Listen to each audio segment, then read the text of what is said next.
Ray Durham's Nothing But Truth proudly on AFR Talk. It is really good to be with you and hope you're enjoying the broadcast.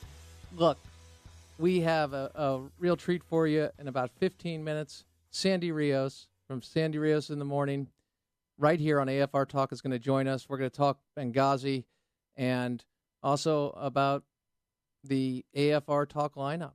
Remember, you're home. Before me, who do you have? That's right, Tony. Washington Watch. I can go through it all. But right now, I have to get to Harry Reid again. I have to play this again, and I don't want you to fall asleep. I really don't. I want you to keep your eyes open. I want you to stay focused. So I'm telling you right now, this man is a cure for insomnia, even when he is insulting somebody. You see, Harry Reid's upset because he wants to use a trick that was used with Obamacare to pass about $1.5 trillion more in tax increases. And so to do that, he's making a motion. And that is to go to reconciliation on the bills between the House and the Senate. But through that process, again, Obamacare was passed. Ted Cruz is a little concerned because it has to do with the debt ceiling as well, and raising that's not only taxes, but also the debt ceiling. So he objected. On Monday, Harry Reid, Senate Majority Leader, Democrat, called him, he's like a schoolyard bully, among other things. And yesterday, he had this to say about the junior senator from Texas, Ted Cruz. Roll it. Democrats and Republicans will never find common ground if we never get to the negotiating table. So why don't my Republican colleagues want to go to conference? Last night, the very junior senator from Texas said Republicans would agree to go to conference only if Democrats first would give in to their demands. What were those demands? Well, they want more job-killing budget cuts. They want to make sure that no millionaire ever is asked to contribute to the deficit reduction. That's what he asked. Before we go to conference, we want to make sure that happens.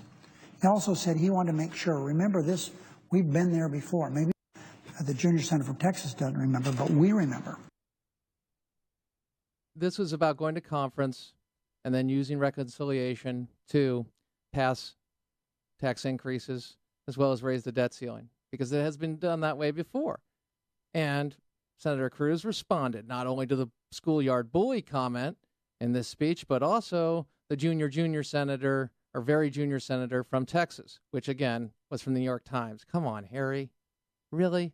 So here is Senator Cruz responding to the motivational speaker himself, Harry Reid. Oh, yeah, real quick. Do you smell what the Cruz is cooking? Roll it. Today, Leader Reid continued his demonstration of civility, referring to me as the, quote, very junior senator from Texas. As I noted yesterday, the Senate is not a schoolyard. Setting aside the irony of calling someone a bully and then shouting them down when they attempt to respond, today I wish simply to commend my friend from Nevada for his candor. Yesterday, I expressed my concern that sending the budget to conference could be used to pass tax increases or a debt ceiling increase through reconciliation, a backdoor path that would circumvent the longstanding protections of the minority in the Senate. And I observed that I would readily consent to the leader's request if he would simply agree that no such procedural tricks would be employed. So do you follow this? He would go, but as long as there's a promise not to do that. Senator Cruz continued. Roll it. It is perhaps rare for a so-called bully to offer to waive all objections if the other side will simply agree to abide by the rules. But I commend the majority leader for his response. He did not disagree that he hoped to use reconciliation to try to force through tax increases or a debt ceiling increase on a straight party line vote. He did not pretend that his intentions were otherwise. When the economy is struggling so mightily, As it is now, for the past 4 years, our economy has grown at just 0.9% a year. It would be profoundly damaging to millions of Americans to raise taxes yet again. Reasonable, right on target, and he went on to make a few other points regarding the economy, and then he talked about the consequences if this were done through reconciliation. Roll it.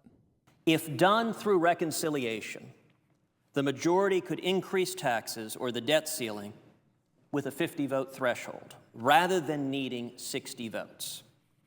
The American people already saw Obamacare pass through backroom deals and procedural tricks. It should not happen again. The majority leader could have claimed that he had no intention of trying to undermine the protections of the minority or of forcing through tax increases or yet another increase in the debt ceiling.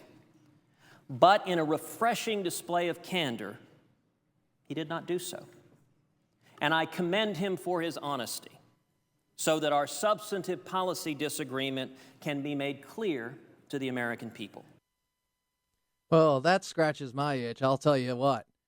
Because we want substance, right? Not procedural games, not to vote to conference, then use reconciliation to do what you did with Obamacare. But Obamacare is so popular. Yeah, 53 to 57% of Americans want it repealed. That's how popular it is. President Obama still thinks he just needs to tell people more about it.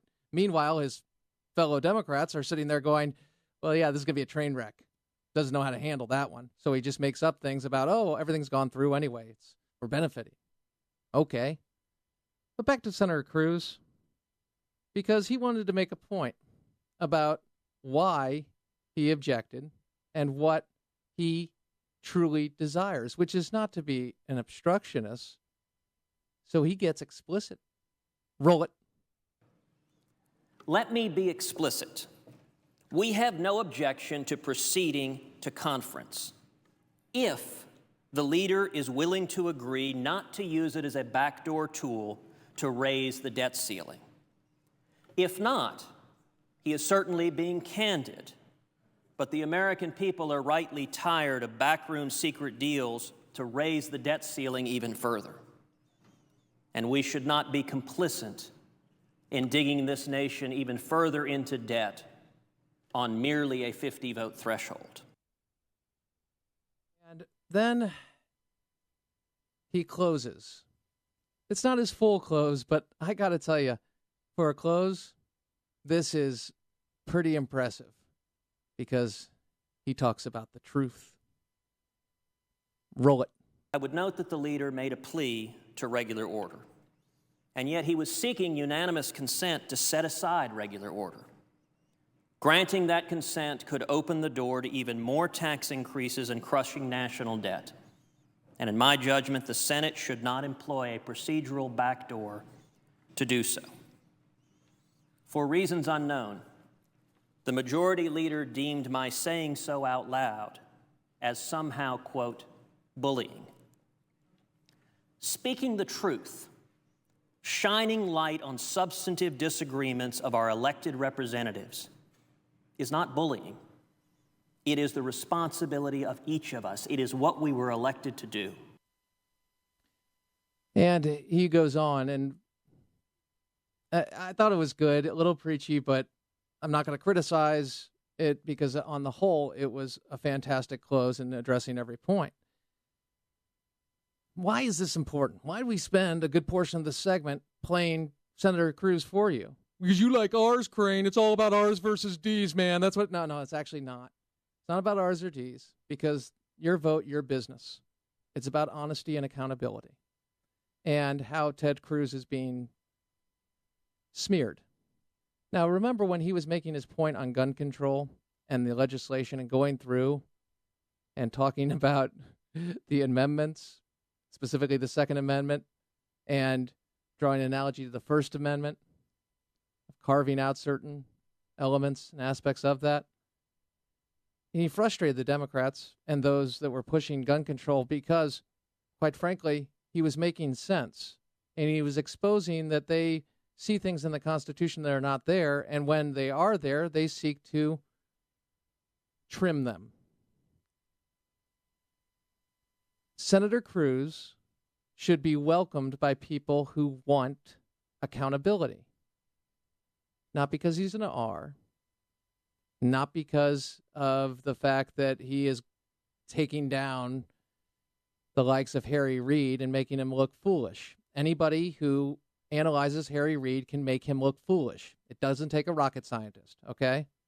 Doesn't take a Rip and Einstein. Because he plays the same political games, and quite frankly, America's tired of it. Now, that sounds like one of those platitudes you have on the campaign trail. America's tired of it. No, they're tired of using procedural tricks to get legislation and law that they did not desire, that the American people were not convinced could work. See, that's what legislation is. You don't pass it and then find out what's in it or get support for it after the fact. We've got to have a dialogue. That's the beauty about the original town hall talk radio. It is that discussion. And it's why it frustrates liberals so much. Because it goes to substance. It's not about a bunch of shiny objects and one-liners, snarky one-liners. No, we have to defend our point of view on substance. And credibility is not given to how many letters you have after the name, but how you articulate your point and if it's sound. And there are disagreements. Good people disagree. But we want truth, honesty, and accountability. Senator Ted Cruz, bravo, my friend. Brain Durham's Nothing But Truth on the flip side. Sandy Rios, Benghazi, and more. AFR Talk.